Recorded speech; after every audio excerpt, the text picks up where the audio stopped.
Detroit thing is interesting because you got to give them credit on one hand. They're down 22 points, Game 6 Friday night in Orlando. Season's about to collapse. But they bounced back and figured out a way to win Game 7 easy. Now they got a little momentum, Detroit. They feel very good about themselves. And the Detroit Knicks series will be interesting because they beat the Knicks 3 times in the regular year if we get that far in a couple weeks. 2 years ago, this team lost 28 games in a row. Let that sink in. 28 straight losses, an NBA record, a stordidly bad season from a franchise that had already hit rock bottom the year before. People weren't just calling them bad, they were calling them one of the worst teams ever assembled. This season, 60 wins, first seed in the Eastern Conference, first 50-win season since 2008.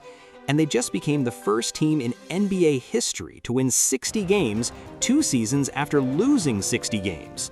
That's not a glow-up, that's a resurrection. So how did it happen? How does a team go from the league's biggest punchline to its best story? Because it wasn't just luck, it wasn't just one guy getting better. It was a complete structural transformation in the locker room, on the court, and in the front office. By the end of this video, you're going to understand exactly why this version of Detroit is built differently from every Pistons team you've seen in the last 18 years. This is not the same Detroit Pistons.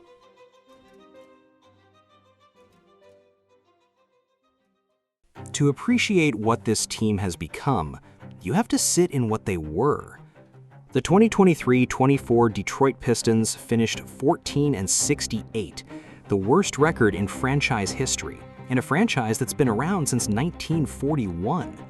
They went 0-15 in November. They lost 28 consecutive games, tying the all-time NBA record for longest losing streak. The losses weren't close. The system wasn't broken, it was non-existent. And here's what made it worse. They weren't tanking. They weren't quietly throwing games to position for the draft. They actually wanted to win. They had a $78 million head coach in Monty Williams. They had Cade Cunningham, the #1 overall pick from 2021. They had youth, they had potential, and they had absolutely nothing to show for it. For 5 straight seasons, they missed the playoffs. In the 4 years before 2024-25, they combined for 222 losses. That's not rebuilding, that's collapse. And the city felt it. Detroit fans are loyal. This is a tough, proud sports city. But even the most die-hard Pistons fan couldn't watch that 2024 team without feeling something break inside. The franchise that gave us the Bad Boys, that gave us the 2004 championship, that gave us Isaiah Thomas and Joe Dumars, that franchise was playing in front of half-empty arenas, losing to teams that didn't care. Something had to change. And in the summer of 2024, everything did.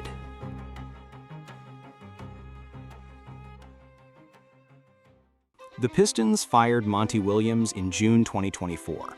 After spending more than $78 million on him and getting a 14-win season in return, that was arguably the easiest decision the front office had to make. What came next was the harder one. They hired JB Bickerstaff. Now, if you're not in coaching circles, you might not immediately know that name. Most casual fans probably didn't. But here's what Bickerstaff brought to Detroit that no amount of money could buy. He already knew how to do this exact thing. He had turned a broken Cleveland Cavaliers team into a legitimate contender. He understood young players, he understood defense, and maybe most importantly, he understood how to build belief inside a locker room that had none left. Caris LeVert, who played under Bickerstaff in Cleveland, said it plainly. Before I went to Cleveland and played under JB, I was a different player. He challenged me to be the more well-rounded player I am today. That's what Bickerstaff does. He doesn't just coach basketball, he engineers mentality. And what he walked into in Detroit was a young core that had been through real trauma. These weren't soft losses, these were historically embarrassing losses. Cade Cunningham, Isaiah Stewart, Jalen Duren, Asar Thompson, these guys had lived through the 28-game losing streak. They had sat in locker rooms after losses to teams that weren't even trying to be good. Bickerstaff didn't run from that history. He used it. He reminded those players exactly how bad it felt so they'd never go back. He set the standard high from day one, and the team responded in a way that surprised almost everyone watching. The culture shift was real. and it showed up on the court almost immediately.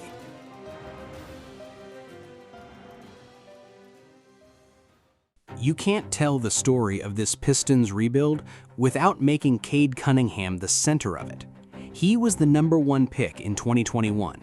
He had been the guy in Detroit from the moment he stepped on the floor. But for 3 years, he was the guy on a team that couldn't win, on a roster that couldn't support him, under a coaching staff that couldn't unlock him. Last season, something broke open. In 70 games, he averaged career highs across the board: 26.1 points, 9.1 assists, 6.1 rebounds. He made his first All-Star team. The Pistons went from 14 wins to 44. He was the engine of the league's most shocking turnaround. And then, this season happened. This season, Cade Cunningham averaged 23.9 points, 9.9 assists, and 5.5 rebounds per game. He led Detroit to the best record in the Eastern Conference. He's finishing his regular season conversations with triple-double performances that belong in franchise history books. He already holds the record for most triple-doubles in Pistons history, surpassing Isaiah Thomas. Let that land for a second. Isaiah Thomas, the man who built the Bad Boys dynasty. Cade already has more triple-doubles than him. And what makes Cunningham different from the version we saw 3 years ago isn't just the stats, it's the control. He doesn't rush anymore. He doesn't force. He plays 35 minutes a night and manages the game the way veterans twice his age can't. When defenses collapse on him, he finds the open man. When they give him space, he punishes them from the mid-range. And in the clutch moments this season, the overtime games, the fourth quarter possessions that define a team's character, Cunningham has been the one delivering. In their first-round playoff series against Orlando, he posted 45 points in a must-win Game 5, 32 and 12 assists in Game 6, and 32 again in a series-clinching Game 7. That is what franchise players do. That is what Cade has been building toward since the moment they called his name first. He's not a project anymore. He's arrived.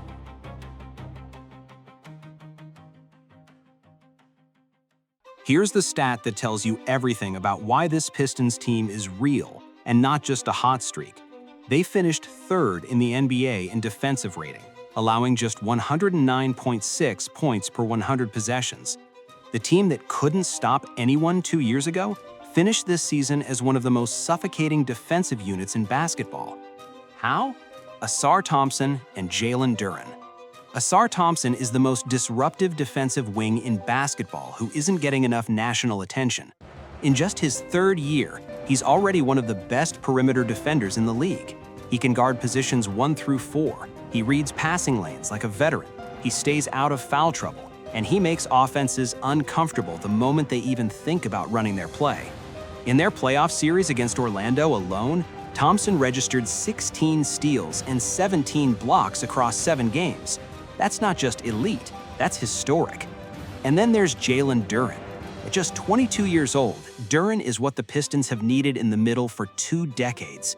He's a force at the rim. He controls the paint on both ends. He's been averaging double-double numbers all season, and his presence fundamentally changes how opposing offenses have to operate. You can't attack the basket against this Pistons team, not with Duren sitting back there waiting. Together, Thompson and Duren form a defensive backbone that most playoff teams would trade their 3rd star for. And when you wrap Cunningham's length and court awareness around that foundation, you get a team that can lock down almost anyone. Bickerstaff built this. He made defense the identity. He made competing the expectation. And the young players in that locker room bought in, not because they had to, but because they had lived through what happens when a team doesn't have one.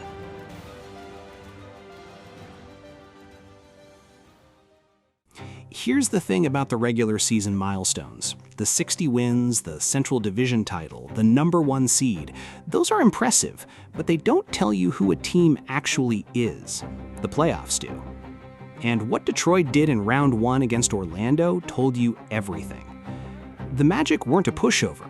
They were one of the best defensive teams in the league. Deep front court, disciplined rotations, and a home crowd that gets genuinely loud. Game 1, Orlando wins 112-101. And just like that, the national media conversation started. Were the Pistons actually ready for this moment? Was the #1 seed a mirage? Detroit responded in Game 2, at home at Little Caesars Arena, with a 98-38 performance that shut Orlando down to a season low in scoring and held them to 32.5% shooting for the night. It was also the franchise's first home playoff win since 2008. 18 years gone. But then the series turned ugly. The Magic took Games 3 and 4, and suddenly Detroit was staring down a 3-1 deficit, down 2, with their season on the line, facing a team built specifically to slow down exactly the kind of offense the Pistons run. The chatter got loud again. Was this where the story ended? Another first-round exit just like the teams before? No. Cade Cunningham put up 45 points in Game 5. Not 45 flashy points in a comfortable win. 45 hard-earned points in a must-win elimination game against one of the best defensive schemes in the bracket. The Pistons won 116-109, forcing a Game 6. Then they won Game 6 in Orlando, 93-79, and then Game 7, at home, 116-94, a 22-point blowout to close the series. Cunningham averaged 32.4 points, 7.1 assists, and 5.7 rebounds for the entire series. He led the playoffs in time of possession. He carried this team back from the dead when every analytical model said they were finished. And in doing so, they became only the 15th team in NBA history to come back from a 3-1 series deficit and advance. They won their first playoff series since 2008, and they booked a spot in the Eastern Conference Semifinals for the first time in 18 years.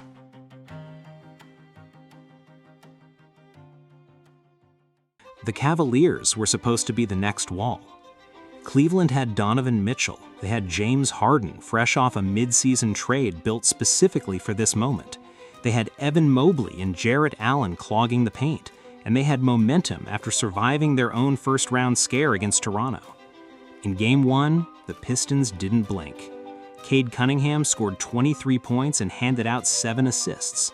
Tobias Harris, the veteran glue guy who's quietly been everything to this team, put up 20 points and 8 rebounds. Duncan Robinson went 5 for 8 from 3 and finished with 19. 9 different Pistons scored in the first half. Detroit dominated the opening quarter after falling behind 5-0, outscoring Cleveland 32-16 the rest of the period and turning Cleveland's turnovers into points immediately. They led by as many as 17, held it through a third-quarter Cavaliers run, and closed it out 111-101. It also ended a 12-game playoff losing streak against the Cavaliers that stretched back years, and it was their first Game 1 playoff victory since, say it with me, 2008. So here's where we are right now. The Detroit Pistons are up 1-0 against the Cleveland Cavaliers in the Eastern Conference Semifinals. They have home court advantage. They have a point guard playing the best basketball of his career. They have one of the most disruptive defensive wings in basketball in Ausar Thompson, a center in Jalen Duren who controls the paint on both ends, and a coach in J.B. Bickerstaff who has already shown he can manage the moments when a season is on the line. 2 years ago, they lost 28 in a row. This season, they won 60. They came back from 3-1 down in the playoffs. They snapped 18 years of home postseason futility, and now they're one series win away from the Eastern Conference Finals. Can they win a championship? I don't know. But I know this. The 28-game losing streak, the empty arenas, the historically embarrassing record, all of it built something. It built hunger, it built perspective, and it built a team that plays every game like losing is the worst thing that can happen to them because they already know exactly how bad that feels. This is not the same Detroit Pistons. Drop a comment below. Do you think Detroit can get to the finals? Hit the like button, subscribe, and check out one of these videos on your screen now.